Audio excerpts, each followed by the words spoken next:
بسم الله الرحمن الرحيم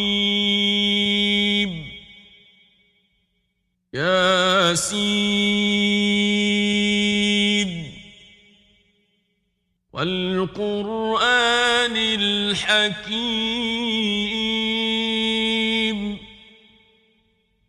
إنك لمن المرسلين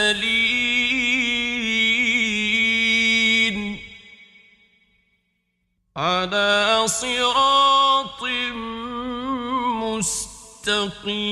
مستقيم تنزيل العزيز الرحيم لتنذر قوما ما أنذر آباؤهم فهم غافلون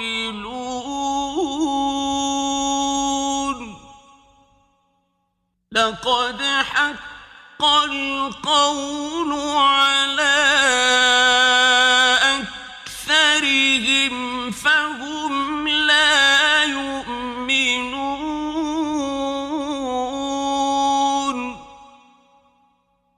إنا جعلنا في أعناقهم أغلالا فهي إلى الأذقان فهم مقمحون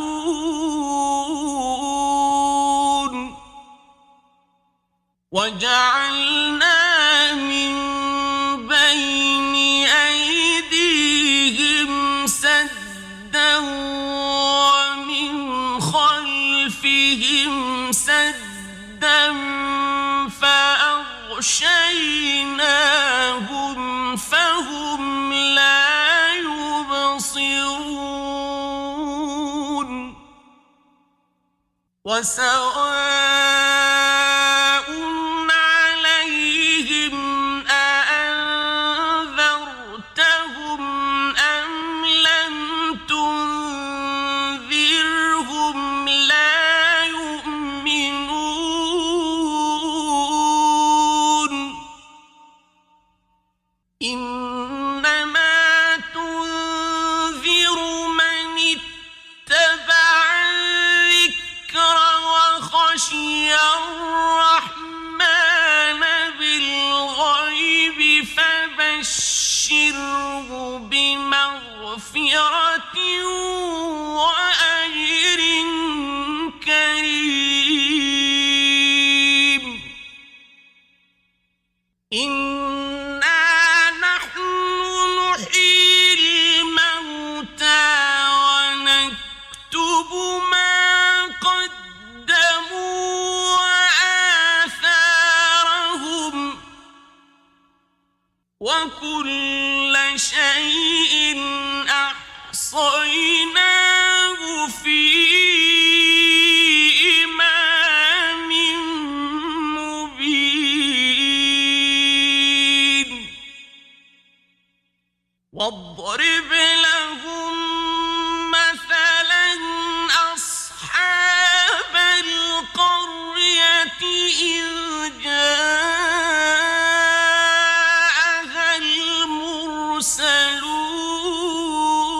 المرسلون إذ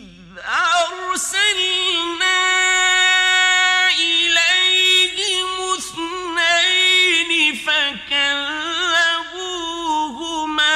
فعززنا بثالث فقالوا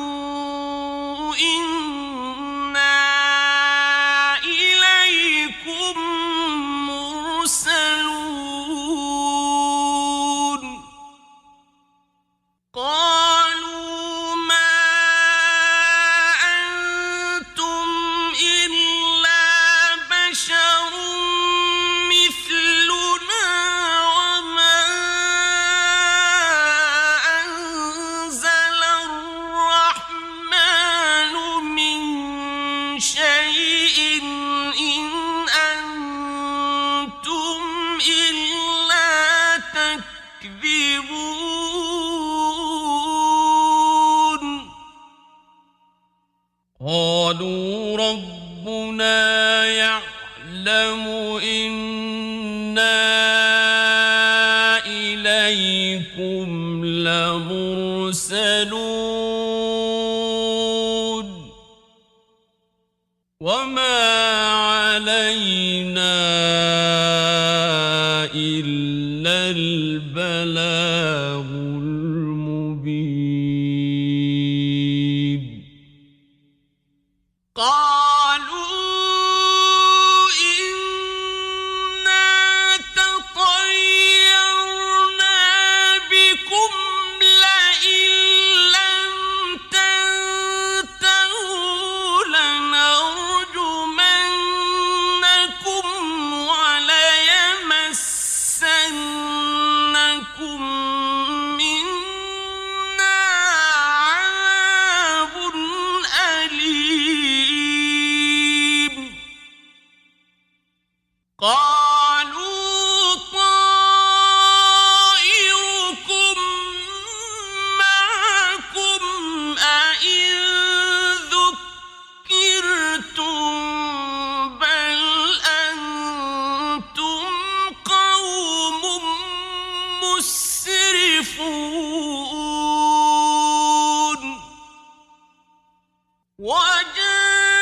وجاء من أقصى المدينة رجل يسعى قال يا قوم اتبعوا المرسلين اتبعوا من لا يسألكم أجرا وهم مهتدون وما لي لا أعبد الذي فطرني وإليه ترجعون أأتخذ من دونه آلهة إن يردني الرحمن بضر لا تغن عني شفاعتهم شيئا ولا ينقذون إني إذا لفي ضلال مبين إني آمنت بربكم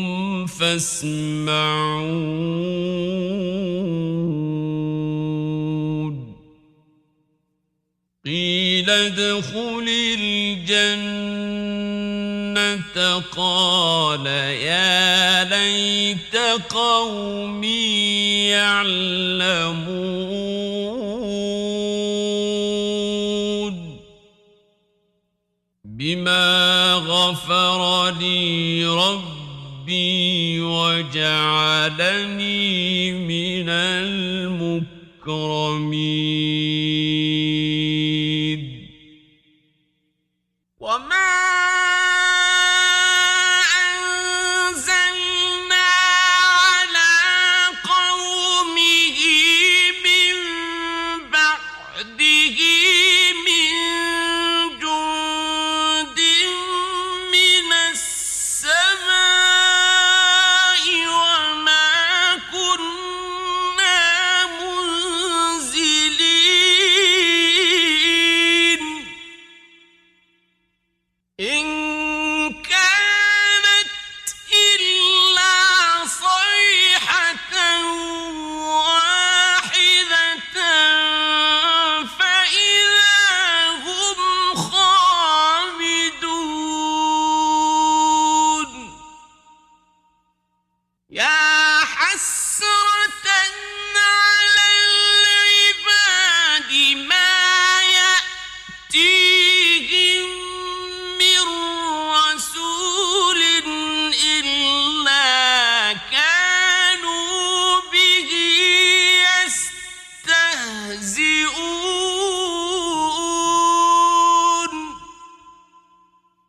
ألم يروا كم أهلكنا قبلهم من القرون أنهم إليهم لا يرجعون وإن كل لما جميع لدينا محضرون وآية لهم الأرض الميتة أحييناها وأخرجنا منها حبا فمنه يأكلون وجعلنا فيها جنات من نخيل وأعناب وفجرنا فيها من العيون ليأكلوا من ثمره وما عملته أيديهم أفلا يشكرون سبحان الذي خلق الأزواج كلها مما تنبت الأرض ومن أنفسهم ومما لا يعلمون وآية لهم الليل نسلخ منه النهار فإذا هم مظلمون والشمس تجري لمستقر لها ذلك تقدير العزيز العليم والقمر قدرناه منازل حتى عاد كالعرجون القديم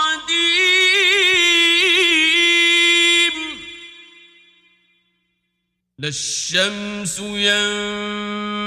ينبغي لها أن تدرك القمر ولا الليل سابق النهار وكل في فلك يسبحون وآية لهم أنا حملنا ذريتهم في الفلك المشحون وخلقنا لهم من مثله ما يركبون وإن نشأ نغرقهم فلا صريخ لهم ولا هم ينقذون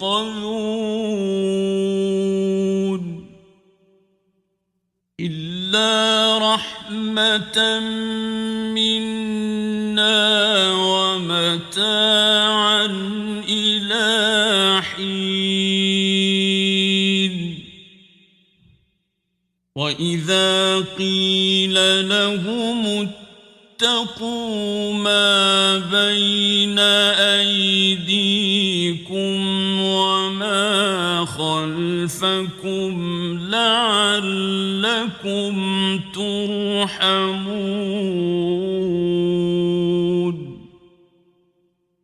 وما تأتيهم من آية من آيات ربهم إلا كانوا عنها معرضين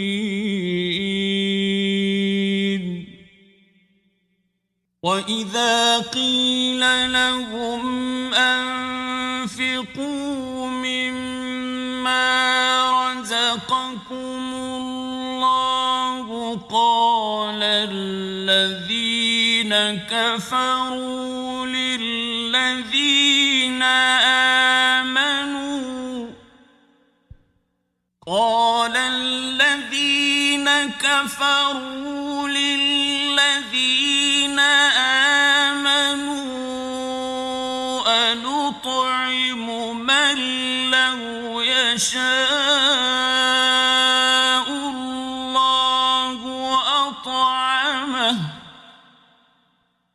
أنطعم من لو يشاء الله أطعمه إن أنتم إلا في ضلال مبين ويقولون متى هذا الوعد إن كنتم صادقين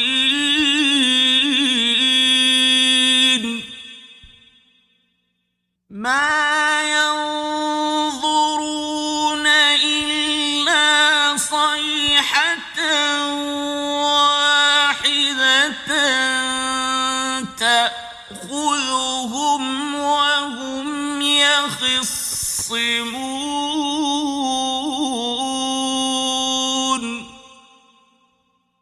فلا يستطيعون توصية ولا إلى أهلهم يرجعون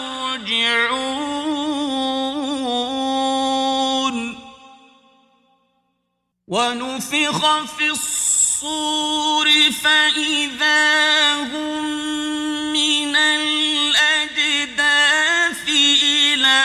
ربهم ينسلون قالوا يا ويلنا من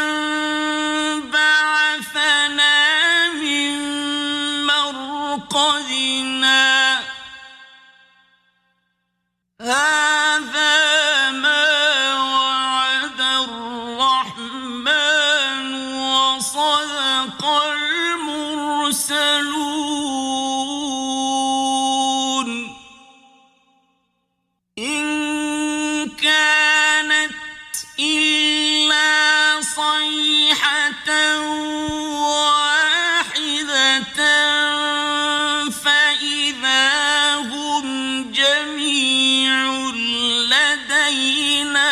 محضرون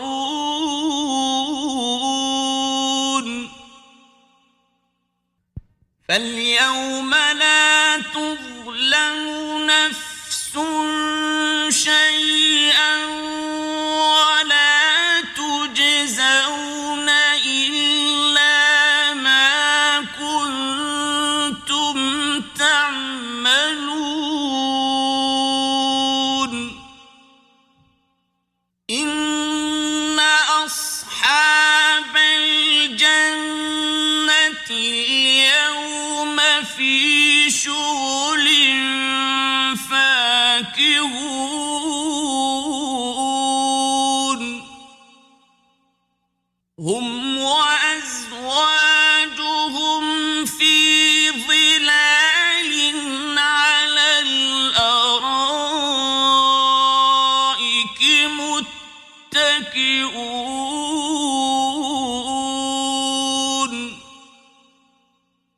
لهم فيها فاكهة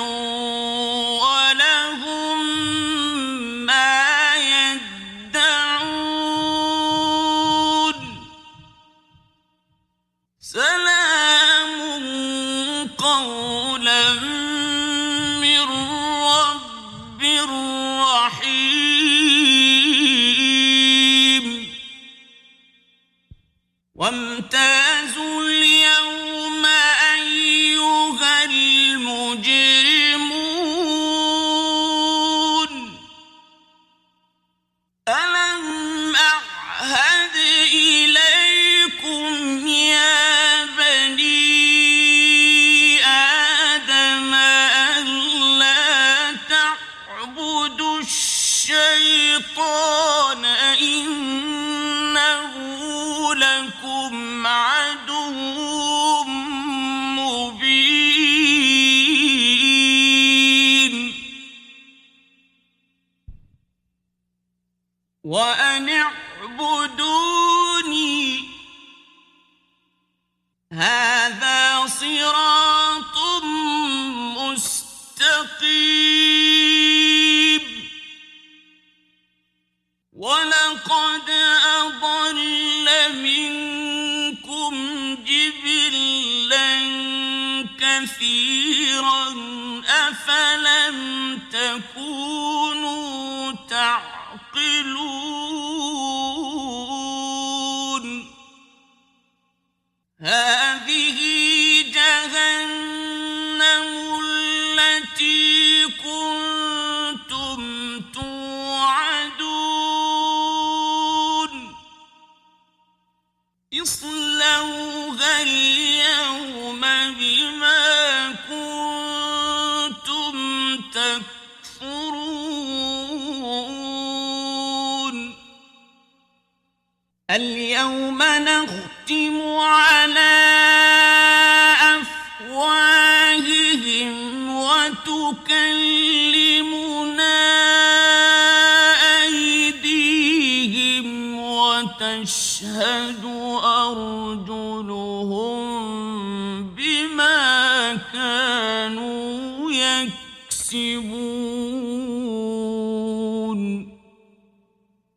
ولو نشاء لطمسنا على أعينهم فاستبقوا الصراط فأنى يبصرون ولو نشاء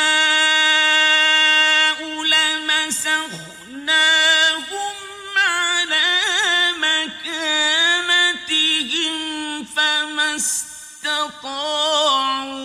مضيا ولا يرجعون ومن نعمره ننكسه في الخلق أفلا يعقلون وما علمناه الشعر وما ينبغي له إن هو إلا ذكر وقرآن مبين لينذر من كان حيا ويحق القول على الكافرين أولم يروا أنا خلقنا لهم مما عملت أيدينا أنعاما فهم لها مالكون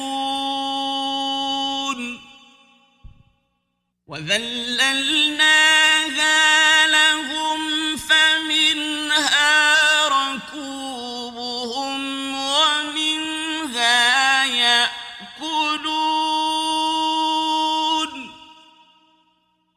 ولهم فيها منافع ومشارب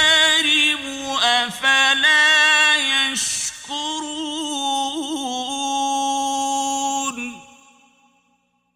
واتخذوا من دون الله آلهة لعلهم ينصرون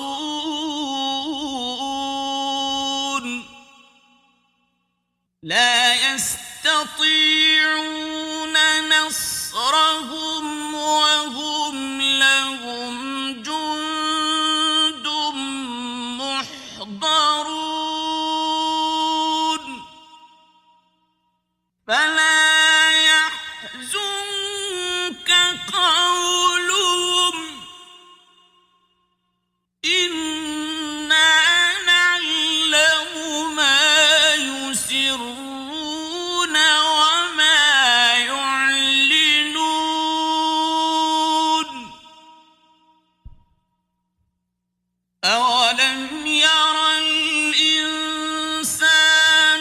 أنا خلقناه من نطفة فإذا هو خصيم مبين وضرب لنا مثلا ونسي خلقه قال من يحيي العظام وهي رميم قل يحييها الذي أنشأها أول مرة وهو بكل خلق عليم الذي جعل لكم من الشجر الأخضر نارا فإذا أنتم منه توقدون أوليس الذي خلق السماوات والأرض بقادر على أن يخلق مثلهم بلى وهو الخلاق العليم إنما أمره إذا أراد شيئا أن يقول له كن فيكون فسبحان الذي بيده ملكوت كل شيء وإليه ترجعون